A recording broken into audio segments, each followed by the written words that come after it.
إن الحمد لله نحمده ونستعينه ونستغفره ونؤمن به ونتوكل عليه ونعوذ بالله من شرور أنفسنا ومن سيئات أعمالنا من يهده الله فلا مضل له ومن يضلل فلا هادي له وأشهد أن لا إله إلا الله وحده لا شريك له وأشهد أن محمدا عبده ورسوله أرسله بالحق بشيرا ونذيرا يا أيها الذين آمنوا اتقوا الله حق تقاته ولا تموتن إلا وأنتم مسلمون يا أيها الناس اتقوا ربكم الذي خلقكم من نفس واحدة وخلق منها زوجها وبث منهما رجالا كثيرا ونساء واتقوا الله الذي تساءلون به والأرحام إن الله كان عليكم رقيبا يا أيها الذين آمنوا اتقوا الله وقولوا قولا سديدا يصلح لكم أعمالكم ويغفر لكم ذنوبكم ومن يطع الله ورسوله فقد فاز فوزا عظيما أما بعد فإن خير الحديث كتاب الله وخير الهدي هدي محمد صلى الله عليه وسلم وشر الأمور محدثاتها وكل محدثة بدعة وكل بدعة ضلالة وكل ضلالة في النار.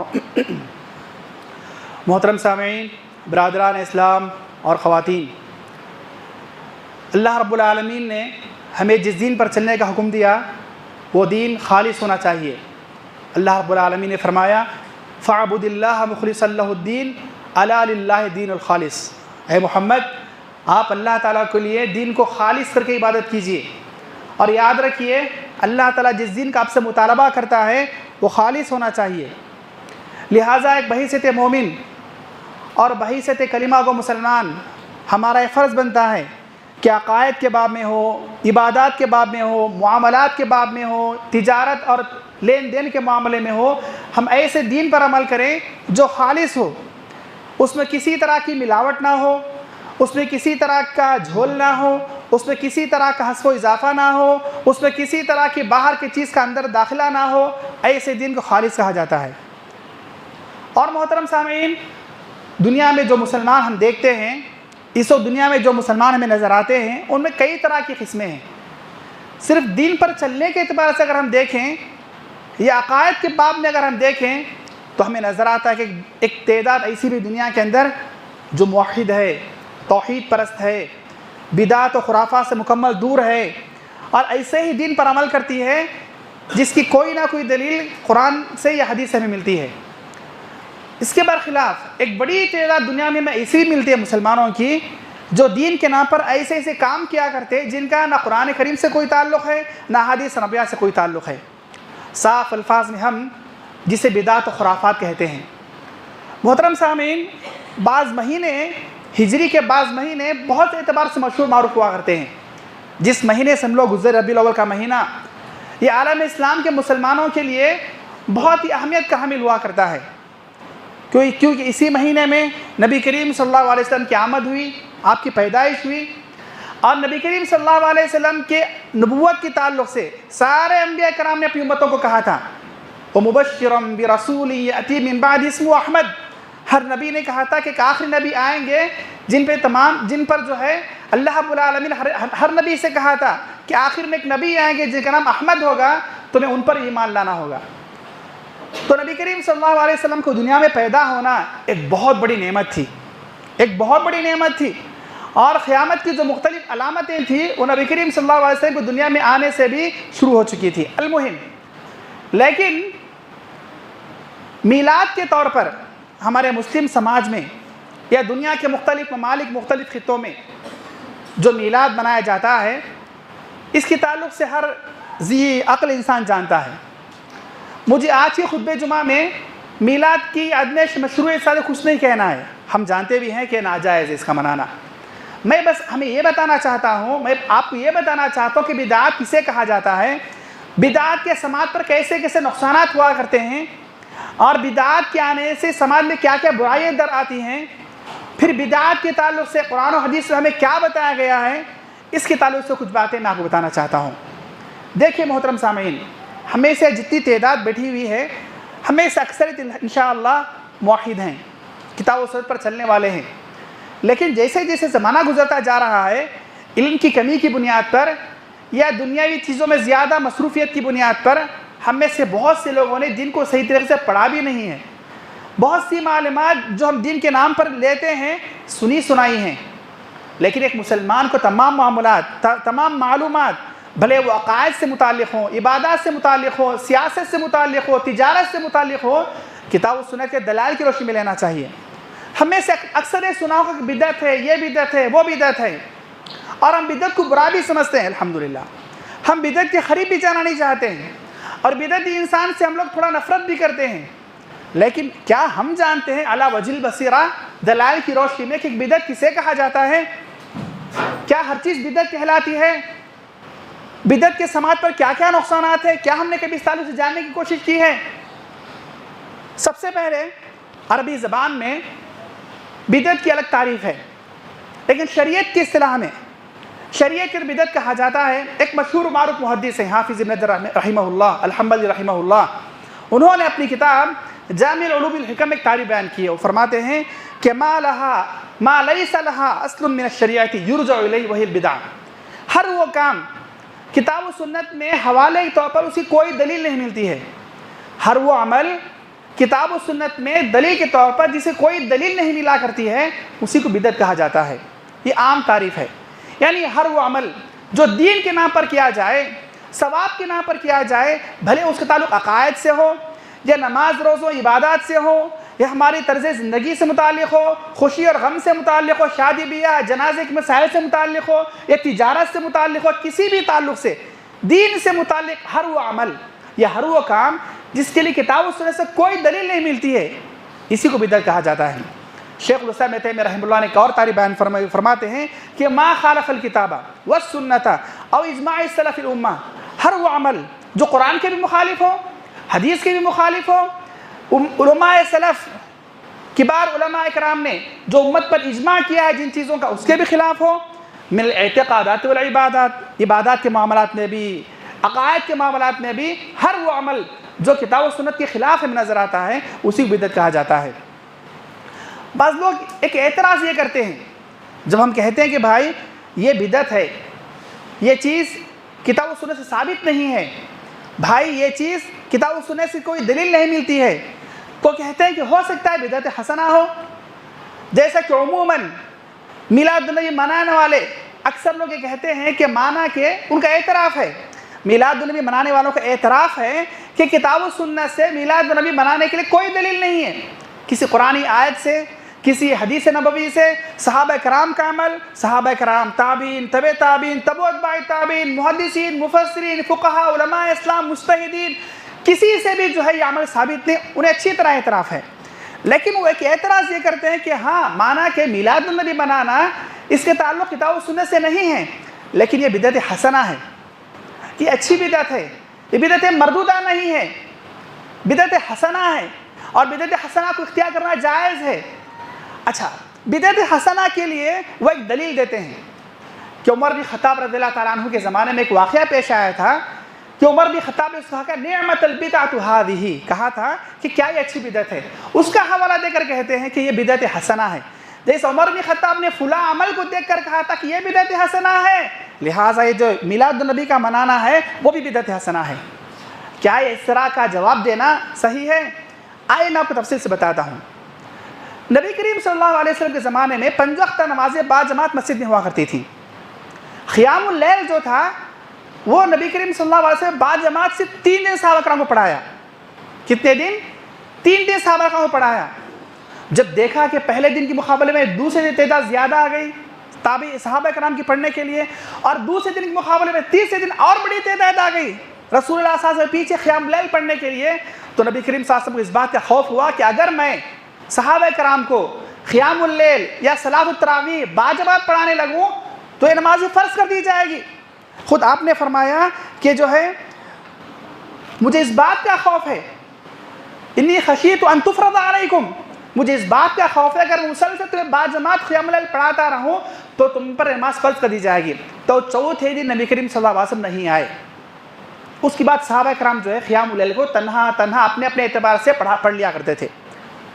نبی کریم صلی اللہ علیہ وسلم انتقال ہو گیا، ابو بکر صدیق کا دور خلافت آیا، عمر بن خطاب کا دور خلافت آیا۔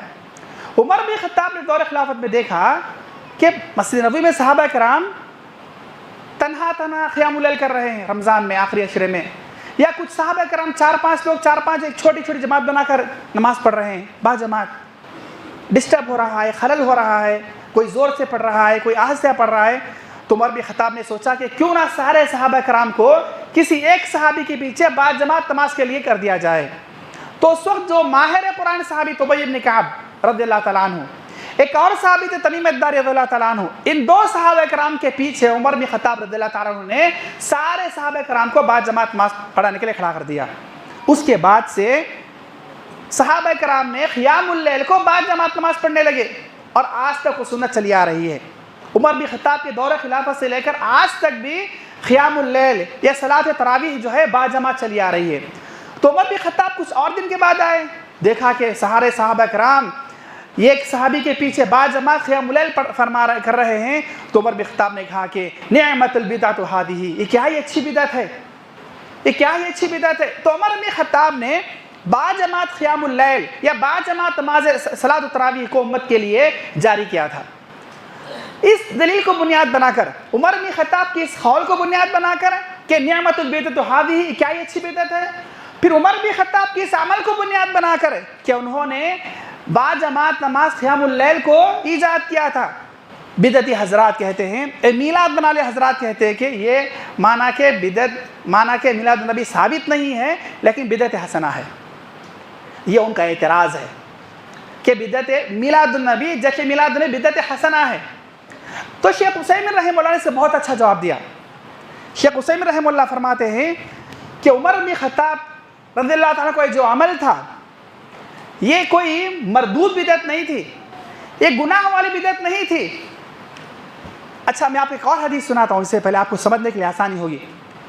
شریعت کا دار و مدار قرآن کریم اور حدیث نبویہ پر ہے، یعنی شارع اللہ رب العالمین اور رسول اللہ صلی اللہ علیہ وسلم ہی ہے۔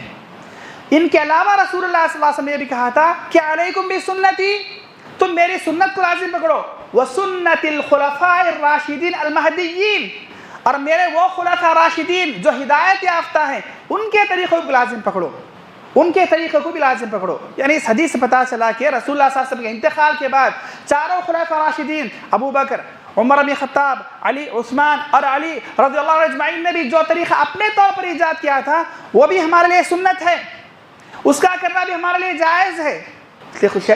اچھا ہمیں اس کی بہت سی مثالیں ملتی ہیں کہ صحابہ کرام صرف خلفاء راشدین نے اپنے طور پر کچھ چیزوں کو ایجاد کیا تھا۔ مثلا عثمان بن عفان نے قرآن کریم کو جمع کیا۔ عہد رسالت میں قرآن کریم لکھا ہوا نہیں تھا، عثمان بن عفان نے اپنے دور خلافت میں قرآن کریم کو ایک مصحف کی شکل میں، کتاب کی شکل میں جمع کیا، یہ ان کی سنت تھی۔ عثمان بن عفان نے مدینے میں جمعے کی اذان سے پہلے، خطبہ جمعہ سے پہلے مقام زہرا پر ایک اور اذان کو ایجاد کیا۔ نبی کریم صلی اللہ علیہ وسلم کے زمانے میں خطبہ جمعہ میں صرف ایک اذان ہوتی تھی کہ جب رسول اللہ منبر پر بیٹھا کرتے تھے۔ جب مدینے کی توسیع ہو گئی، تعداد بڑھ گئی، تجار بڑھ گئے، تو سارے صحابہ کرام کا ایک اذان سن کر آنا مشکل ہو گیا تھا، تو عثمان بن عفان نے لوگوں کی مصلحت کی خاطر مقام زہرا پر ایک اور اذان کا ایجاد کیا تھا۔ یہ بھی سنت ہے، بدعت نہیں ہے۔ عمر بن خطاب رضی اللہ تعالیٰ عنہ نے اپنے دور خلافت میں مسجد نبوی کی توسیع کروائی تھی، یہ بھی عمر بن خطاب کا اپنا عمل ہے، یہ بھی ہمارے لیے سنت ہے۔ تو اسی طرح یہ بھی عمر بن خطاب کی دلیل ہے، عمر بن خطاب کی جو عمل ہے اس کی قسم ہے۔ تو شیخ عثیمین نے فرمایا کہ جو ہے عمر بن خطاب نے اس عمل کو ایجاد کیا، اور عمر بن خطاب خلیفہ راشد ہیں، ان کے طور طریقوں پر چلنا ہمارے لیے مسنون ہے، جائز ہے، جیسا کہ رسول اللہ نے فرمایا صلی اللہ علیہ وسلم علیکم بسنتی وسنت الخلفاء الراشدین۔ ایک پہلا جواب شیخ عثیمین نے دیا۔ دوسرا جواب بہت اچھا یہ دیا کہ یہ جو عمر بن خطاب نے سارے صحابہ کرام کو 20 رکعت کے لیے جو جمع کیا تھا، یہ کوئی بدعت نہیں ہے، یہ کوئی نیا طریقہ نہیں ہے، یہ جو ہے کوئی الگ سے نئی چیز نہیں ہے۔ ارے خود رسول اللہ صلی اللہ علیہ وسلم نے صحابہ کرام کو 3 دن بعد جماعت نماز پڑھائی تھی نا، اس کی تو اصل ہے، اس کی تو دلیل ہے نبی کریم صلی اللہ علیہ وسلم کے عمل سے۔ صحیح بخاری کی روایت ہے کہ رسول اللہ صلی اللہ علیہ وسلم اصحابہ 3 لیال، 3 راتیں رسول اللہ صلی اللہ علیہ وسلم نے صحابہ کرام کو بعد جماعت نماز پڑھائی ہے قیام اللیل کی۔ 4تھی رات آپ اس لیے نہیں آئے کہ وہی کا زمانہ تھا، وہی اترا کرتی تھی، اگر رسول اللہ پابندی سے پڑھانے لگتے تو نماز فرض کر دی جاتی تھی۔ تو عمر بن خطاب کا سارے صحابہ کرام کو بعد جماعت نماز پڑھانے کے لیے ایک طریقہ ایجاد کرنا، یہ تو رسول اللہ صلی اللہ علیہ وسلم ثابت عمل ہے بھائی، یہ تو کوئی نئی چیز نہیں ہے۔ تو لہٰذا جو لوگ یہ کہتے ہیں کہ بدعت حسنہ بھی کوئی چیز ہوا کرتی ہے، اسلام میں ایسی کوئی چیز نہیں ہے، تو بدعت ہوا کرتی ہے۔ اور صحیح عمل وہ صحیح عمل ہی ہوا کرتا ہے. لہذا ہم مسلمانوں کو اس طرح کی غلط باتوں سے دور رہنا چاہیے. محترم سامعین، بدعات اس کے سماج پر بہت مضر اثرات ہوا کرتے ہیں، بڑے خطرناک اثرات ہوا کرتے ہیں. سلف رحمہ اللہ نے اس کی بہت ہی باتیں ذکر کی ہیں کہ بدعت جو لوگ ایجاد کرتے ہیں ان پر تو جو ہے بدعت ایجاد کرنے کا گناہ تو آئے گا ہی، ساتھ ہی ساتھ قیامت تک جن جن لوگوں نے اس پر عمل کیا ہے اس کا گناہ بھی ان پر آئے گا. صحیح مسلم کی روایت، رسول اللہ نے فرمایا صلی اللہ علیہ وسلم من سن فی الاسلام سنتا سیئتا فلہ وزرها ووزر من عمل بها من غیر ان ينتقص من اجورهم شیئا من وزرهم شیئا من اوزارهم شیئا. جو شخص دین اسلام میں کسی بری چیز کو ایجاد کرتا ہے تو اس پر بھی اس کا گناہ ہوگا، اور جو لوگ اس پر عمل کرتے رہیں گے اس بری چیزوں پر، ان برے اعمال پر، اس کا بھی گناہ ان پر آئے گا کیونکہ اسی نے اس کو ایجاد کیا ہے. تو یاد رکھے بدعت جتنی بھی ہوا کرتی ہیں، بدعت کی جو موجدین ہوا کرتے ایجاد کرنے والے، قیامت تک جو لوگ ان بدعت کو ایجاد کیا کرتے ہیں ان تمام پر جو ہے اس کا گناہ لگتا رہے گا، جاتا رہے گا جاریہ کی طرح. تو اس سے ہمیں بچنا چاہیے. اسی لیے دیکھیں کتنے بدعت کی ایجاد کرنے والے مر کے کئی سال ہو گئے، کئی سو سال ہو گئے، خبروں میں پڑے پڑے ان کی ہڈیاں سب گل چکی ہیں، لیکن ان کے نامہ اعمال میں ان کے بدعت ایجاد کرنے کی وجہ سے برابر گناہ لکھا جا رہا ہے. یہ جو بدعت میلاد النبی کی جو بات ہے، المعز لدین اللہ، مصر کا ایک فاطمی بادشاہ تھا، اس نے 362 ہجری میں اس کو ایجاد کیا تھا. 362 ہجری میں، یعنی نبی کریم صلی اللہ علیہ وسلم کے انتقال کے تقریباً 325 سال کے بعد. تو دنیا میں جو لوگ اس بدعت کو کرتے رہیں گے اس پر برابر اس کو گناہ لکھا جائے گا. تو بدعت کے ایجاد سے جو ہے بدعت کرنے والے تمام کی برائیاں جو تمام کا عمل اس پر لکھا جائے گا. ایک اور بدعت کی جو ہے خرابی یہ ہے سماج میں کہ جہاں جہاں بدعت ایجاد ہوا کرتی ہیں وہاں پر سنتیں ختم ہوتی جاتی ہیں. سلف میں سے کسی نے کہا ہے وَمَا أُحْدِثَتْ بِدْعَةٌ إِلَّا وَأُمِيتَتْ سُنَّةٌ. جہاں جہاں ایک بدعت ایجاد ہوتی ہے وہاں پر ایک سنت ختم ہو جایا کرتی ہے. مسند احمد کی روایت ہے، رسول اللہ نے فرمایا صلی اللہ علیہ وسلم ما حدث قوم بدعة الا رفع مثلها من السنة فتمسكم بسنة خير من احداث بدعة. رسول اللہ نے فرمایا صلی اللہ علیہ وسلم کہ جو قوم ایک بدعت کو ایجاد کرتی ہے ٹھیک اسی کے برابر اتنی سنت وہاں سے اٹھا لی جاتی ہے. ایک بدعت کے ایجاد سے رسول اللہ کا طریقہ اتنا اٹھا لیا جاتا ہے. پھر فرمایا کہ لہٰذا تم لوگ سنت رسول کو لازم پکڑو بدعتوں کو ایجاد کرنے کے بجائے. تو جہاں جہاں بدعتیں ہوا کرتی ہیں وہاں کے لوگوں کے اندر کتاب و سنت کی محبت باقی نہیں رہتی. نت نئے ناموں سے، خوشنما القاب سے، دل لبھا دینے والے جملوں سے یہ دلوں کو موہ لیتے ہیں، یہ دلوں کو اپنی طرف مائل تو کر لیتے ہیں لیکن حقیقت میں صحیح اسلام کے لوگ ترجمانی کبھی نہیں کیا کرتے. اسی طرح محترم سامعین، بدعت کے ایجاد کرنے سے ایک اور نقصان یہ بھی ہے کہ جو لوگ بدعت ایجاد کرتے ہیں ان کے لیے تو گناہ ہے ہی، بدعتی کو پناہ دینا بھی اسلام کے اندر بہت بڑا جرم ہے. بدعتی کو پناہ دینا اس بہت بڑا جرم ہے. صحیح بخاری مسلم کی روایت ہے، رسول اللہ نے فرمایا صلی اللہ علیہ وسلم من آوى محدثا فعليه لعنۃ اللہ والملائکۃ والناس اجمعین. جو کسی بدعتی کو پناہ دے گا، اسے محبت کرے گا، اسے دوستی کرے گا، اس پر اللہ کی لعنت، اللہ کے فرشتوں کی لعنت، سب کی لعنت ہے. یہ صرف کس کے لیے ہے؟ صرف بدعتی کو پناہ دینے کے لیے. تو آپ اندازہ لگائیں جو لوگ بدعت کو ایجاد کیا کرتے ہیں، بدعت کو بنایا کرتے ہیں، کریٹ کیا کرتے ہیں، ان کے لیے کتنا خطرناک گناہ ہوگا. تو محترم سامعین، ضروری ہے کہ ہم ہمارے سماج میں، ہماری زندگیوں سے، ہمارے گھر بار سے، ہمارے عقائد میں، ہمارے معاملات میں، عبادات میں، لین دین میں، تجارت میں، سیاست میں، خوشی اور غم کے تمام رسوم و رواج کے اندر بدعات سے اپنے آپ کو مکمل دور رکھا کریں. بدعات سے اپنے آپ کو دور رکھا کریں.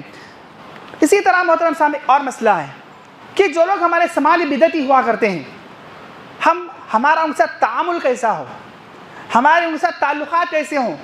کیا ہم بدعتوں کو بیکاٹ کر دیں یا ان سے دوستی کر کے اپنائیں یا کسی حد تک ان سے دور رہیں. نبی کریم صلی اللہ علیہ وسلم زمانے میں بھی بعض گنہگار تھے، بعض گنہگار موجود تھے. آپ نے کسی کا بیکاٹ کیا، کسی کا بیکاٹ نہیں کیا.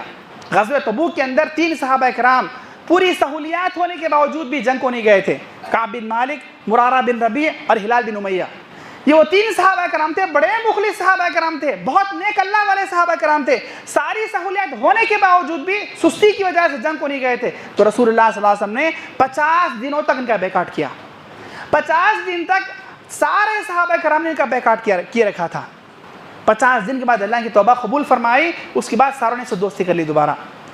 وہیں پر نبی کریم صلی اللہ علیہ وسلم زمانے میں کچھ ایسے لوگ بھی تھے, عبداللہ بن ابی بن سلول اور منافقین, رسول اللہ کو تکلیف دینے والے, اپنے آپ کو مسلمان کہنے والے تھے, لیکن آپ ان کا بیکاٹ نہیں کیا. تو بیکاٹ کرنے کے لیے ضروری ہے ہم مصلحتوں کو دیکھیں, حالات کو دیکھیں. بس اوقات کوئی بدعت ایسا ہوا کرتا ہے, ہم اس کا اگر بیکاٹ کریں گے تو اس کا نقصان ہمیں کو بھگتنا پڑے گا. ایسی صورت میں ہم حکمت کے ساتھ ایسے لوگوں کے ساتھ تعامل کریں, لیکن دل سے دوری, دلوں میں ہمارے نفرت ہو, ان کے کام سے بیزاری ہو, ان کے عمل سے برات ہو, یہ ہر مسلمان کے لیے ضروری ہے. جو بھی ہمارے سماج بدعتی پایا جاتا ہے, جو بدعات پائی جاتی ہیں, دل سے تو کم ہم ان کے لیے نفرت رکھیں, برات کا اظہار کریں, دل سے اپنے آپ کو ان سے مکمل دوری کا مظاہرہ کریں. اتنا کرنا تو ہمارے لیے واجب ہے. پھر محترم سامعین, آخر میں کچھ صحابہ کرام کے اقوال سنا کر اپنی بات کو ختم کرتا ہوں. بدعت کے تعلق سے ابن عباس فرمایا کرتے تھے, ان ابغض الامور الی اللہ البدع, اللہ تعالیٰ کے پاس تمام معاملات میں سب سے بدترین اور سب سے برا معاملہ بدعات کا ہے. بدعات اللہ تعالیٰ کے پاس تمام معاملات میں سب سے مبغوض اور سب سے بدترین بات ہوا کرتی ہے. ابن عمر فرمایا کرتے تھے, کل بدعت ضلالہ وان رآها الناس حسنۃ, ہر بدعت گمراہی ہے, ہر طرح کی بدعت گمراہی ہے, بھلے لوگ اس کو اچھا سمجھتے ہوں, اس کا اچھا بھی جانتے ہو.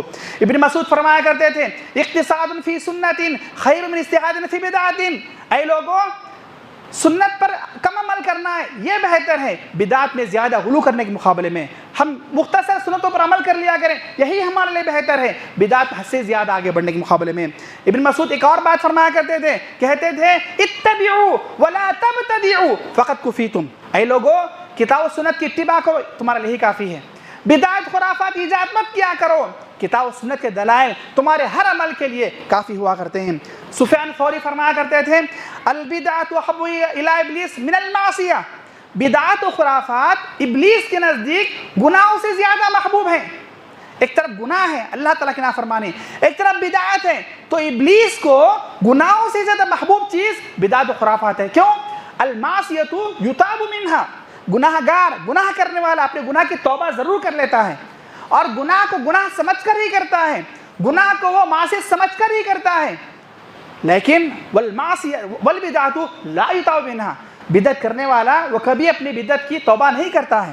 ہمارے سماج میں دیکھیں جتنے بدعتی, خرافی, مجاور, مذاہب پر بیٹھے ہوئے ہیں, سینکڑوں بدعتی ان کے پاس موجود ہیں, ان کے پاس سووں کی بدعتیں موجود ہیں, وہ کسی ایک بدعت سے بھی توبہ نہیں کریں گے. وہی پر برخلاف ہو سکتا بہت نیک بھی ہو, اللہ والا بھی ہو, لیکن بدعت و خرافات کا بھنڈار اپنے پاس لیے پھرتا ہے, کبھی توبہ نہیں کیا کرتا. لہٰذا شیطان کے پاس سے بڑے بڑے گناہوں سے بڑھ کر جو ہے بدعت محبوب ہوا کرتی ہے. سلف میں سے کسی نے کہا ہے کہ بدعت اللہ تعالیٰ کے پاس کبیرہ گناہ سے زیادہ مقبول چیز ہے, تو لہٰذا بدعت سے دور رہنا چاہیے. امام مالک رحمہ اللہ بڑی پتے کی بات فرماتے ہیں.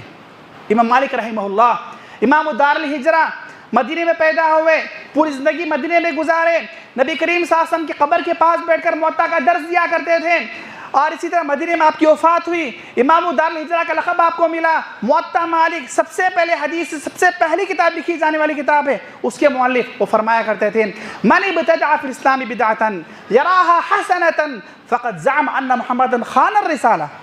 جو شخص دنیا میں اسلام میں کسی بدعت کو ایجاد کرتا ہے, کسی نئے طریقے کو ایجاد کرتا ہے اور اس کو اچھا سمجھتا ہے, تو وہ الزام لگا رہا ہے, وہ بہتان لگا رہا ہے کہ نبی کریم صلی اللہ علیہ وسلم نے رسالت کو صحیح طریقے سے نہیں پہنچایا ہے.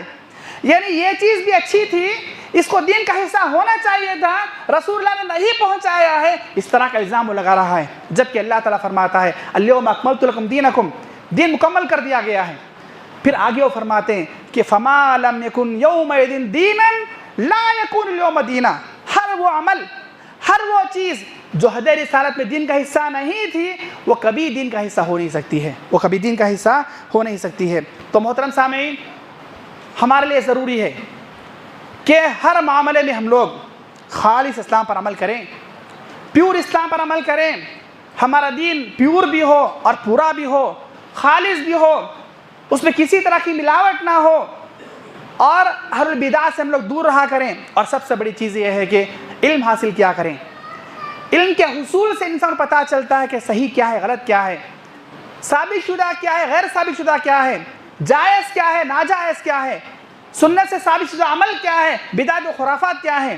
افسوس کی بات ہے کہ ہم میں سے بہت سے اپنے آپ کو اہل سنہ والجماعہ کہنے والے، اہل حدیث کہنے والے، اپنے آپ کو سلف العقیدہ کہنے والے، محض علم کی کمزوری کی وجہ سے، علم کی کمی کی وجہ سے بہت سے ایسی چیزوں میں مبتلا ہو جاتے ہیں جو بدعت ہیں۔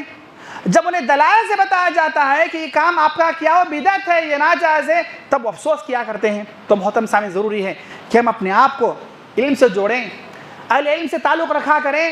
زندگی میں تجارت کی مصروفیات، نوکریوں کی مصروفیات، دنیا جا کی مصروفیات سے ہٹ کر بھی اسلام کی مبادیات کو، بنیادی باتوں کو کا علم حاصل کرنے کے لیے وقت نکالا کریں، اہل علم سے رجوع ہوں، علماء سے رجوع ہوں، علمی محفلوں میں بیٹھیں، تبھی جا کر جو ہے صحیح معنوں میں ہماری آل اولاد کی، ہمارے آنے والی نسلوں کی صحیح حفاظت ہو سکے گی۔ ورنہ سوشل میڈیا کا زمانہ ہے، سوشل میڈیا پر کہنے والے بہت لوگ ہیں، سوشل میڈیا پر خوشنما لباس والے، خوشنما چہرے والے، خوشنما القاب والے، خوشنما طریقے سے بولنے والے بہت زیادہ ہیں۔ لوگ ان کی باتیں سن کر پگھل جاتے ہیں، متاثر ہو جاتے ہیں۔